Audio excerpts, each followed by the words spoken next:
I'm not Christian, but I do believe in the power of prayer. For this reason, I keep a little homunculus in a dog crate under my bed, which I have raised as a devout Catholic.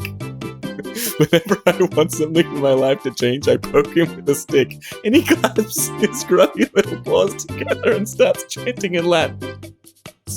His prayers always go through, because he has never known sin. What is my purpose? You pray for me. Oh my god. Good job. You're already getting to work. Hey, what's in the other cage? Oh, that's just the other homunculus I raised to worship evil beings, just in case, you know. You know you're going to hell for that, right? No? I got the homunculus to pray for me to go to heaven. Keep up. Sin being the equivalent of bad cell phone reception is hilarious to me. Brooding men who cannot communicate their feelings if their life depended on it are only hot when they're fictional. If I have to deal with one in real life, I will curse him and pray for his downfall every night before I go to bed. It's because the writer communicates their feelings for them. If people want to pull that off in real life, they need to hire a guy to walk around behind them narrating. Can I be the guy? I'll narrate so incorrectly, they'll all learn how to talk for themselves. Just shut me up. I'm loving the implication that this isn't something they hired you for, but something you do as some sort of public service. Raycon headphones. Don't put them in your mouth, put them in. Put them in your ears. Don't put Thank you to today's sponsor, Raycon. Raycon. Don't put them in your mouth. Personally, there's two things I look for in earphones for your ears. Firstly, that they stay in your actual ear is pretty important to me. I mostly use headphones at the gym, and I can't tell you how many times I have bought well-reviewed earphones only to fall out of my goddamn ears. These don't. Grand. The sweat resistance doesn't hurt either. Secondly, battery life. Not only does it hold charge for about 32 hours a day, hey, that's more than 31. Don't put them. 10 minutes of charging is 90 minutes of use. You know, it's wild, you can choose what you look at, but you can't choose what your ears hear. You know what I mean? But, thank you to active noise cancelling, the foibles of your fragile mortal shell are a thing of the past. And what a pattern! Hot dog! So go to buyraycon.com/ZSG to get 20% off the best-selling everyday earbuds brought to you by Raycon. Dragons are basically fish when you get down to it. There's no such thing as a fish. The word doesn't have any taxonomic meaning. It's a word we've used to describe everything from hagfish to goldfish, even though a coelacanth is more closely related to a camel than a salmon. But because they inhabit the same ecological niche of vertebrate animal with gills and fins, we call them all fish. Likewise, there's no such thing as a dragon. We call anything that fills the mytho-ecological niche of dangerous animal that blocks the way a dragon. And that's why any kind of argument of what does and doesn't count as a dragon is moot. Wyverns are dragons just as much as a jabberwock or a jaculus or a tatzelworm. Not because they're closely related in a biological clade, but because they all fill a narrative niche. Dragons are also lobsters, but that's for a related reason. Diogenes bursting in holding a very confused sphinx. Behold, a dragon! In Chinese, a lobster is called a dragon shrimp, so I guess a lobster is a dragon. This went from a fascinating discussion that could easily fit into a magical academic setting of any fantasy world straight to, now hold on, I want to hear more about that. Most apex predators will not attack a human unless provoked, cornered, threatened, or starving. Predators cannot risk injury. You can't hunt while you heal, and you can't heal if you starve. They're most likely going to look at you and decide you're not worth the risk and effort. Large prey animals, however, do not evaluate things this way. The moose feels threatened, it doesn't start calculating whether to risk injury. They will flee if they can, but fight if they must. Death is inevitable, but it will take you down with it, if at all possible. A wild boar, however, does not give a shit. They just... That's because wild boars are both predator and prey. The two sides cancel out each other, and then all that's left is rage.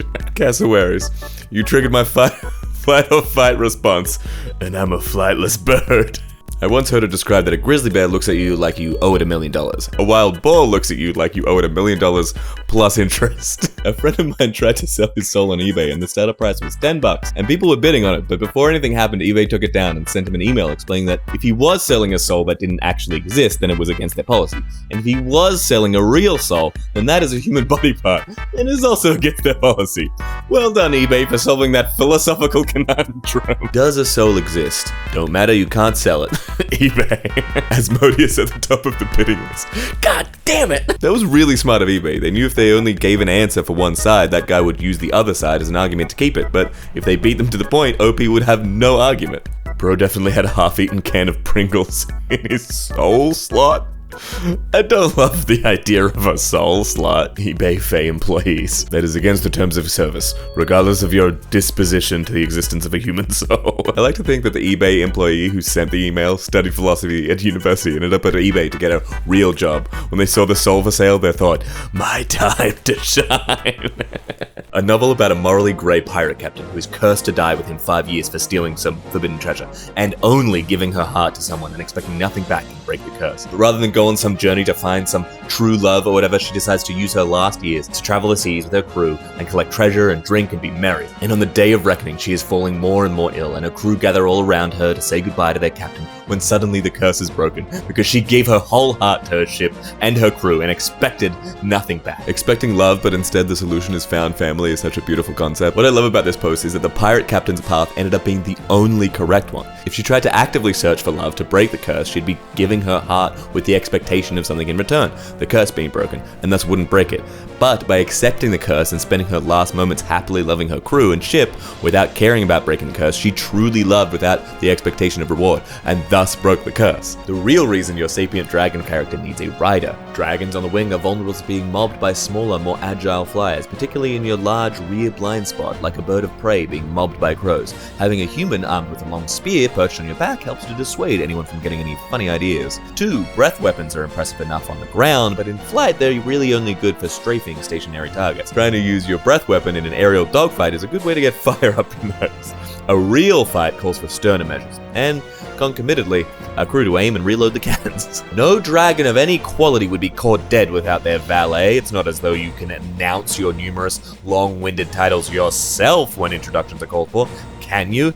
You suppose next you'll be expected to pick up the spoils of your conquest yourself, like a common brigand. Perish the thought. The human sees their dragon as a very large and fierce horse. The dragon sees their human as a pocket-sized butler. Both are correct. 4. Dragons need help navigating sometimes. When did this city appear? Wasn't there 200 years ago? There used to be a wizard tower here too. Where did it teleport to? Alexa, how do I get to the Tranquil Mountains? Dragon. It's called a symbiotic relationship. We have what the crocodile and the plover have. You mean I sit on your back and act as an extra set of eyes and occasionally clean your teeth and scales? Pretty much, yeah. I'm touched. People will say, why can't the Eldritch gods just be nice to humans and then kill a bug for existing near them? Eldritch gods see me in the corner and then scream in terror and go grab their husband or whatever to come squish me. While exploring a vast and unscrutable city which seems to predate life on Earth, I am gently picked up by something incomprehensible with the higher dimensional equivalent of a cup and piece of paper, then lovingly set outside in my natural habitat. Unfortunately, the being exists outside of time and can't really tell human cities apart from one another, so I appear without warning in ancient Sumer. Imagine an eldritch entomologist pinning humans to styrofoam and preserving them to show his buddies. Oh, Daryl, come look at this little guy. Stacy, put that down. That human could bite you. But Daryl... So, extending this further, the cults that are allowed to exist around the ancient eldritch cities and stuff that kill other humans looking to explore them are equivalent to a spider that is tolerated because it helps eliminate the mosquitoes in their homes? Yeah, pretty much. Eldritch God putting me down. Here's some of your friends, now go live your life. This is an active war zone. Eldritch being gently sets me down outside of time and space, thinking that it's being merciful. Eldritch God shrieking. It's just standing there, points at me. Lower dimensionally. Imagine an eldritch